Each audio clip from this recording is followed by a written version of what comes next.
ব্রাহ্মণবাড়িয়ার বাঞ্ছারামপুর ও আশুগঞ্জ উপজেলার কেন্দ্রগুলোতে যাচ্ছে নির্বাচনী সরঞ্জাম। রিটার্নিং অফিসারের কার্যালয়ের সামনে থেকে যুক্ত হচ্ছেন পূর্বাঞ্চলীয় ব্যুরো প্রধান পীযূষ কান্তি আচার্য। পীযূষ, আমাদের একটু জানাবেন যে আসলে নির্বাচনের প্রস্তুতি কেমন হচ্ছে এবং ভোটের সরঞ্জাম পৌঁছে গিয়েছে কিনা। ধন্যবাদ মারিয়া শিমু। আপনি যেমনটি বলেছেন ইতিমধ্যেই কিন্তু আপনি জানেন রাত পোহালেই নির্বাচন ব্রাহ্মণবাড়িয়ার বাঞ্ছারামপুর এবং আশুগঞ্জের উপজেলা পরিষদ নির্বাচন হবে।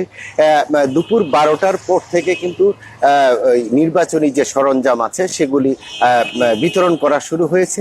তবে এখানে যোগাযোগ ব্যবস্থার কারণে কিন্তু নির্বাচনী সরঞ্জাম কেন্দ্রে কেন্দ্রে পৌঁছতে একটু সময় লাগবে।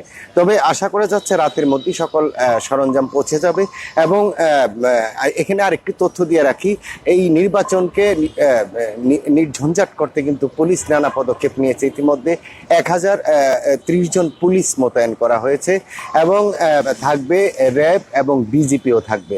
আমি আরেকটু তথ্য দিয়ে রাখি যে এখানে যে আশুগঞ্জ যে উপজেলা পরিষদে 5 জন চেয়ারম্যান, 22 চেয়ারম্যান 6 জন এবং 22 নারী চেয়ারম্যান 3 জন প্রার্থী প্রতিদ্বন্দ্বিতা করবেন এবং 8টি ইউনিয়নের মোট ভোট কেন্দ্রের সংখ্যা 48টি কেন্দ্র। এর মধ্যে কিন্তু আছে যে আপনার 48টি যে কেন্দ্র রয়েছে, 48টি কেন্দ্রের মধ্যে কিন্তু আপনার যে গুরুত্বপূর্ণ কেন্দ্র রয়েছে, বাঞ্ছারামপুরেও বেশ কিছু গুরুত্বপূর্ণ কেন্দ্র রয়েছে। তো এই ছিল আমার কাছে ব্রাহ্মণবাড়িয়া থেকে সর্বশেষ খবর।